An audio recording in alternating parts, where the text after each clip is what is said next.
It's great to be with you guys. For those of you who are not met, my name is Ollie Lansdowne. I studied maths up in Durham, and I now work for a church in central London, right next to Oxford Circus. The Christian Union here in Southampton is putting on this week of events because we value big questions and the people who ask them. And because we think that the story of Christianity has the resources to offer compelling answers to the biggest questions facing humanity. We want to create a space in which to raise those important questions, and we want to bring Christianity's answers to the table. So at the end of this talk, as Salah said, there's going to be an opportunity for Q&A, and you can submit your questions and upvote the questions you most want answered by heading to that Slido link. Today we're thinking about the climate crisis under the title, Why Would God Create a Dying World? And here's my proposal. I want to suggest that the resources we need are best found by looking backwards rather than forwards. As I said, the church I work for is right next to Oxford Circus. I think there's a picture of it that's about to come up on the screen. If you've ever watched BBC News, we're the church in front of the BBC, the church that's just dipping its toe out of the back of this photo right at the top there. And what that means is that as this picture behind me shows, protests are an almost weekly occurrence outside my church. I almost get disoriented if I can't hear the melodic chant of the Socialist Workers' Party drifting gently through my windows. As part of the October 2019 protest, hundreds of Extinction Rebellion activists did a sit-in outside the BBC, and I went along to see what all the fuss was about. I don't know if you've ever been along to an Extinction Rebellion protest, but they are absolutely fascinating. Their entire aesthetic is built around this sort of apocalyptic religious imagery. Their publicity is punchy and to the point, and the whole protest is organised by temperature checks and subgroup voting. But the part that fascinated me most came during an ITV broadcast. ITV had sent out a film crew, and they were broadcasting from within the crowd. There was silence as the broadcast began. And then there was this rising groundswell of song, and these were the words that the protesters started singing. They sang, "Amazing grace, how sweet the sound that saved a wretch like me. I once was lost, but now I'm found, was blind, but now I see." That song is 250 years old, but it distills the essence of a faith whose roots go back millennia. And what I want to suggest is that the resources we need in order to meet the climate crisis can be found in that song. I want to suggest that the ancient, global, weathered Christian tradition has the resources to answer the climate crisis in a way that technology doesn't. Because I believe that if we put deeper roots down into the soil of our history, we will discover ancient nutrition upon which we can draw for the problems we face now and in the future. So that's the thesis. Let me give you some signposting in terms of where this talk is going. One of Extinction Rebellion's greatest strengths has been its punchy communication, so punchy you could write it on the side of a huge pink boat in the middle of Oxford Circus. Number one, tell the truth, and number two, act now. That's what they call people to do. Number one, tell the truth. Number two, act now. Both steps are important. The truth needs to be known, and then we need to act accordingly. And I want to suggest that we follow those two basic principles, starting by telling the truth about the situation we're in, and then spending some time thinking about how to act in the light of that truth. So number one, tell the truth. And here's what Extinction Rebellion have to say about that on their website. They say, "We are facing an unprecedented global emergency. Life on Earth is in crisis. Scientists agree we have entered a period of abrupt climate breakdown, and we are in the midst of a mass extinction of our own making." They go on, "The air we breathe, the water we drink, the earth we plant in, the food we eat, and the beauty and diversity of nature are all at risk." A huge variety of statistics indicate that we seem to be going through a climate crisis. The rise of the global mean temperature, which is closely correlated with greenhouse gas emissions and rising sea levels, as well as rising desertification, in which fertile land becomes barren. I want to focus on one indicator in particular, which is nature loss. Globally, species are going extinct at a rate 1,000 times faster than that which has been typical in Earth's past. What does that look like in practice? Well, it means that a quarter of all species assessed by the IUCN are currently threatened with extinction. But that's just species extinction, and overlooks what's been called the biological annihilation happening amongst even those species that are categorized as low concern. The latest Living Planet Index estimates an average decline of 60% in the population size of thousands of vertebrate species around the world between 1970 and 2014. In the UK, for example, populations of hedgehogs and water voles, well, they've declined by almost 70% in the past 20 years. Coral reef bleaching is one of the key nature loss indicators, where corals lose the algae they depend on for energy, leaving just a white skeleton and causing the coral to slowly starve to death.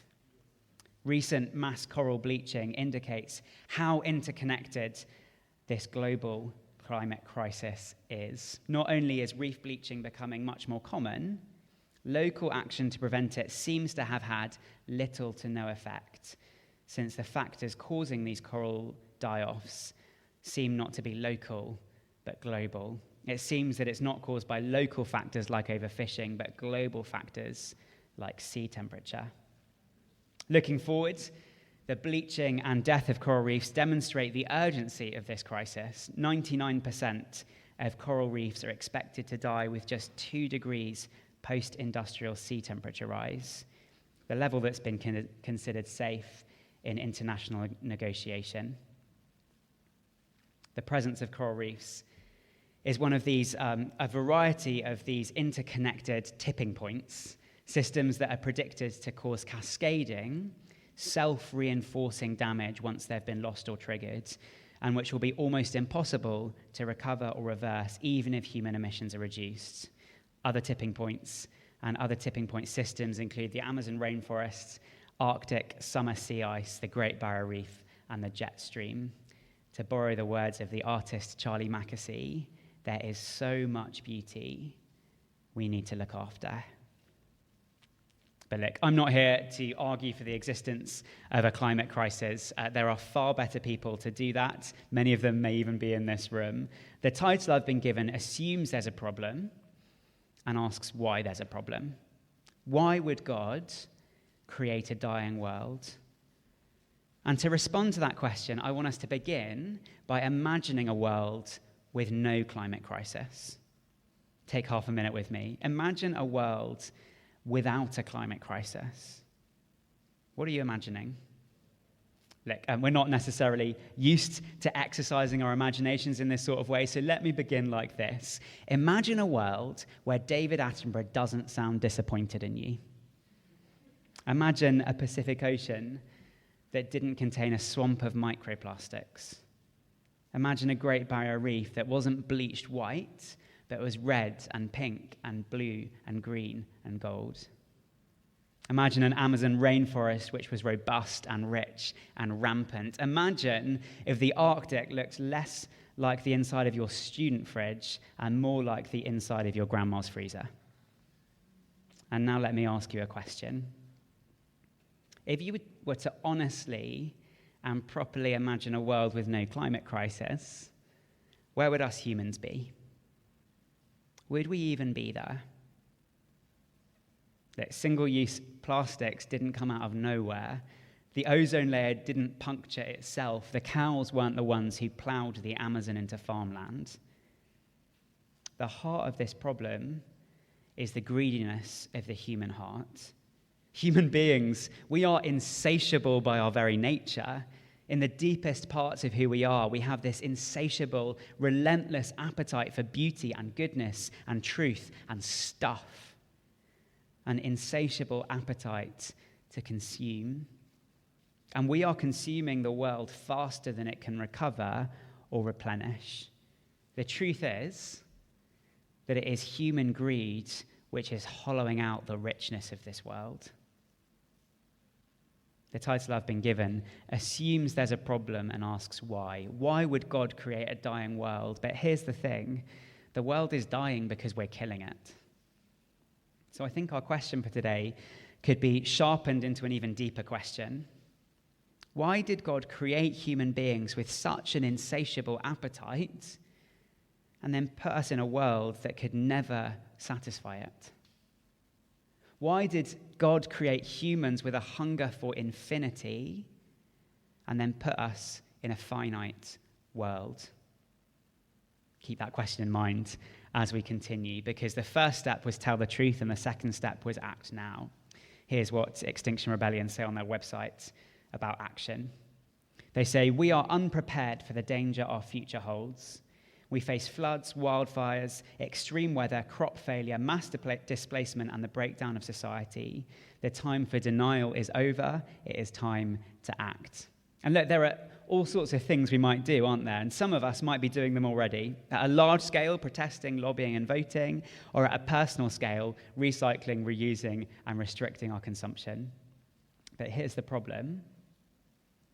What would it mean to act against our own greed? Human beings are the problem. It was our greed that got us here. We can't also be the solution. Let me put it like this.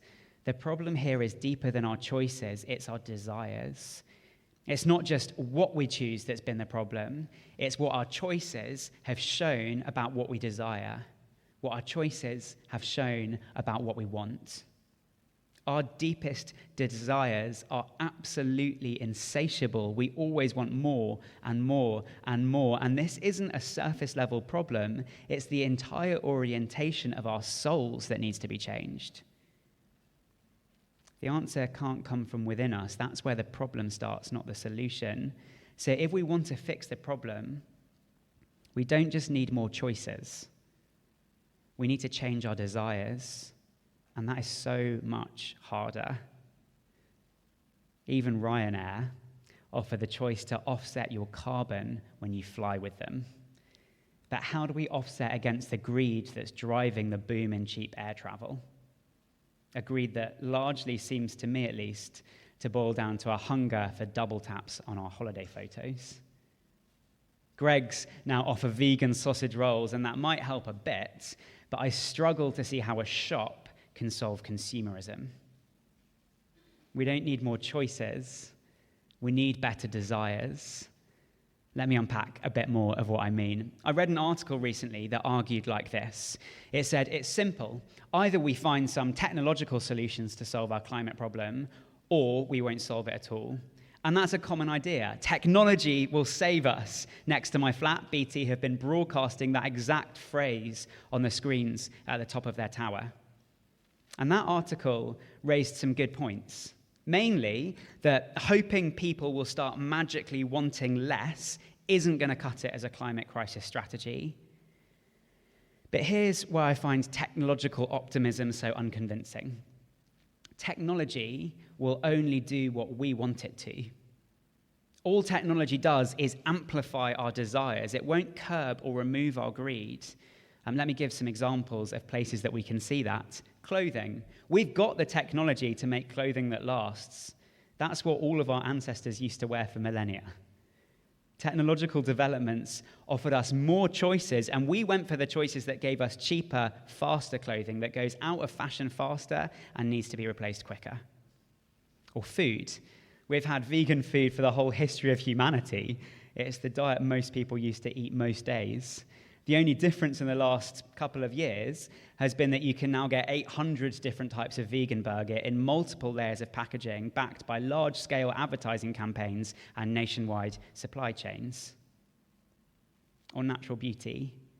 Technology has given us hundreds of ways to see the world that we're destroying. But here's one of the ugly side effects.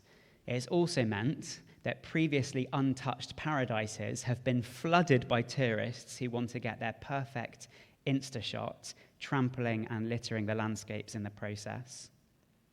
What technological optimists get right is that you can't just tell addicts to stop wanting things. It doesn't work. But given human beings more choices through technology, and hoping that will fix the climate crisis, well, I think it's a bit like giving a drug addict the keys to the pharmacy and saying, hopefully you'll find something in there that will help. There may well be something in there that will help, but there's also a whole lot in there that might make the problem worse. And I'm pretty confident those are the things that we're going to use. The problem isn't lack of choice, it's lack of desire. So here's my question. What if our hearts can't be fixed? Human history suggests that we are very good at making hell out of paradise. What if that is all that we're good at? What if we can't help it? Seems like the options we have are two different roads to hell: wipe out humanity for the sake of the world, or exhaust the world for the sake of humanity. Are there any other choices? Is there a way to curb our greed and fix our hearts? Well, I think there is, and I think Christianity has the resources to do it. And at this point, let me be really clear about what I want to convince you of. I don't necessarily want to convince you that Christianity is true, not right now at least. For now, today, I just want to convince you that it has resources that work. Because here's what the technological solution gets right: stop wanting so much stuff just isn't going to fly. But you can't fix someone's heart by giving them more choices either. What we need is for humanity to want something better. We need to redirect our insatiable desire for beauty and goodness and joy to something that can actually fulfill those desires without being exhausted in the process. So come back with me to that song, Amazing Grace. I wonder whether you know the meaning of that word grace. At its heart, the Christian doctrine of grace is a promise. It's the promise that there is an infinite God who you cannot weary, you cannot exhaust, you cannot tire, and who does not give up or run out. You cannot weary him with your tears, you cannot exhaust him with your problems, and you cannot run him dry with your failures. According to the Bible, human beings were made to love and be loved by the God of infinite joy and infinite beauty, the God of infinite love and infinite life. And yet what we spend our time doing is seeking beauty and joy and love and life in the finite things of this world, things that burn up and run out and break. We're looking to the earth to be what only God can be and to do what only God can do. But this finite, limited world cannot and will not satisfy us because we were made for the infinite, limitless love of God. In fact, according to the Bible, this whole world was designed as a massive signpost to point us to him, not to distract us from him. The Himalaya, the Great Barrier Reef, the South Downs, and the New Forest were given to humanity as a letter of love, to be treasured, not as fuel for the fire with which to temporarily keep out the cold. God made a world that is dying because it was never meant to sustain us without him. It was meant to point us to him. This world is dying because we have unplugged ourselves from the God of life and tried to live off the finite resources of this limited world. But human beings were made for infinity. We will never be satisfied by the things of this world. We were never meant to be. And we will exhaust this world if we keep trying. The fact that this world can and is being exhausted, well, it's actually less of a problem and more of a promise. It's a promise that nothing finite is meant to sustain you. We were made to rest and delight in God, the wellspring of inexhaustible life that burns without ever running out. And isn't that what we need? A fountain of life that never runs dry, a fire of love that burns without being consumed. Do you know that's one of the first ways God ever revealed himself in the Bible? He revealed himself to the prophet Moses as a burning bush, a tree that burnt without being consumed. It is an extraordinary picture of how God relates to the things of this world, burning and shining and radiating light and life and love without ever being depleted himself. He doesn't need anything from anyone in order to be everything that he is. In fact, when Moses asked what name to call him, God replied, "I am who I am," because he's not even defined by anything except himself. He is the self-sustaining God who is never wearied, never exhausted, and never in need. He made this world out of nothing, out of sheer grace alone. And he promises to save the world in the very same way, not on the basis of our own efforts. That would be hopeless. But on the basis of his never-ending mercy and grace. Because that's the sort of God he is, the God of grace who never gives up and never runs out, who gives and gives and gives again. He gives us life, he gives us this world, and in Jesus Christ, he gives us himself, if only we will turn back to him. And friends, that's what Amazing Grace, this song, is all about. That is the sweet sound that this song says can save us. Gosh, that's a tongue twister. Amazing Grace is a song that says our needs are very big, but God's grace is bigger. Our problems run very deep, but God's grace runs deeper. Our hearts may be wretched, but God is more full of grace than any one of us is full of sin. And in Jesus Christ, he is offering us himself, if only we'll take him. Friends, when your heart feasts on and rests in the infinite love that the infinite God has for you, you don't need to mine your worth out of the ground anymore. Because God is rich in grace. And he longs to demonstrate just how rich he is by pouring out his grace on your head for all eternity. It's the most brilliant cure for humanity's addiction, a cure that turns our attention back to something that's not just healthier, but better and stronger and richer as well. The love of an infinite God who knows you to your depths and loves you to the sky. And when we've been basking in that love for 10,000 years, bright shining as the sun, we'll have no less days to sing his praise than when we'd first begun. As we close, let me ask you, whether or not it is true, wouldn't you want it to be? Because whether or not you think this is true, I'd suggest the best story that humans have found for curbing human greed is the story of restless hearts finding their rest in God.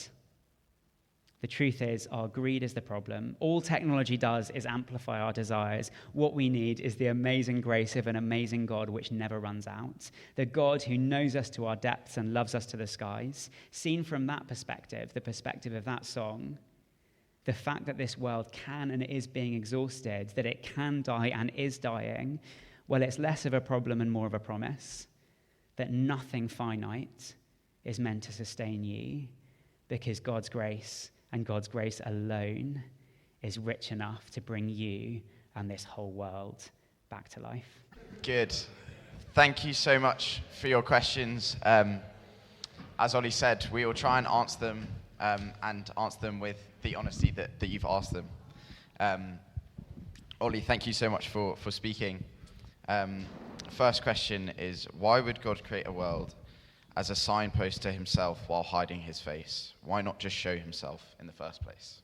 Thank you. Yes, there's a couple of things I want to say to this question. The first one would be, if this world is a signpost to God, that doesn't sound much to me like he's hiding himself so much as pointing us to him. The God of the Bible is invisible, less because he's hiding himself, more because he's so big and so wonderful. that he is beyond anything that we can see.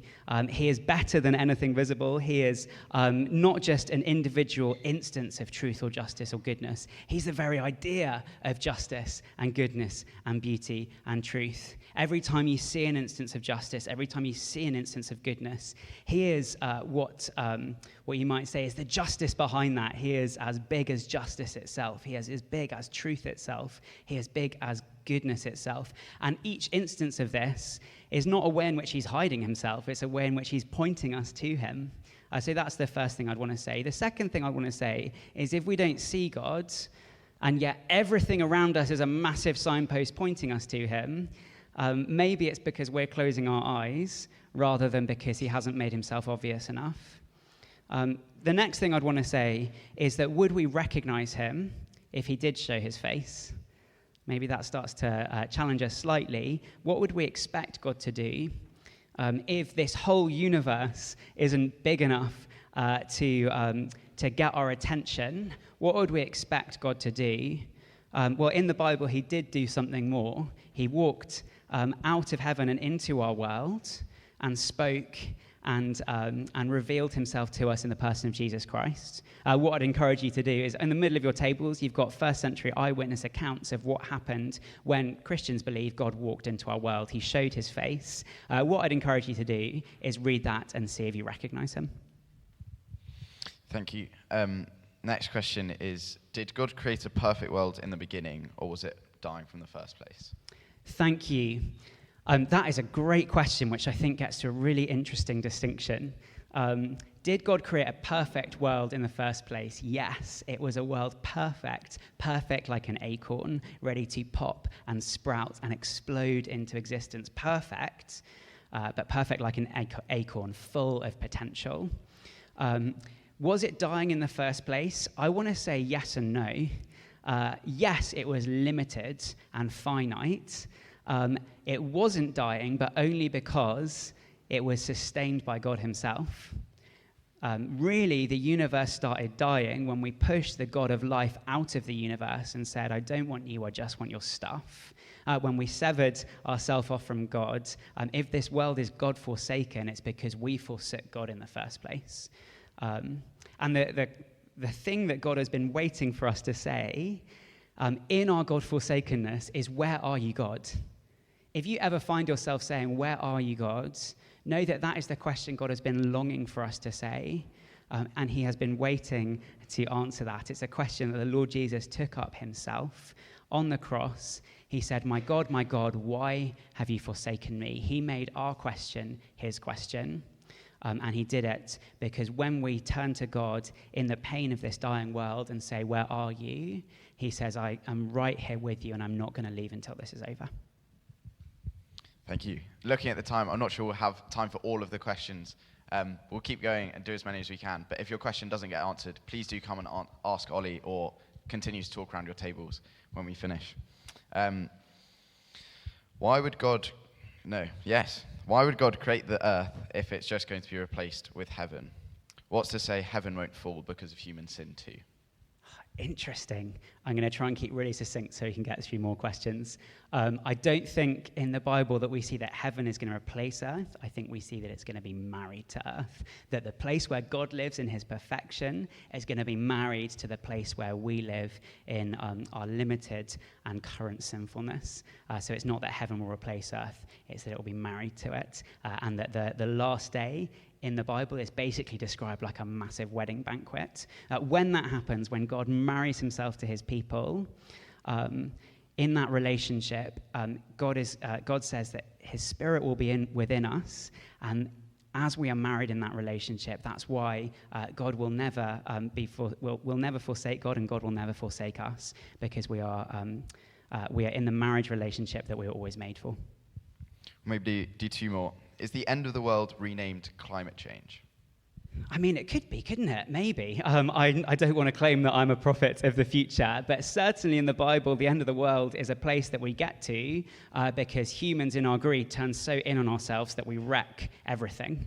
I don't want to claim I don't know enough about climate change. Some of you in this room I know will know a lot more about this than me.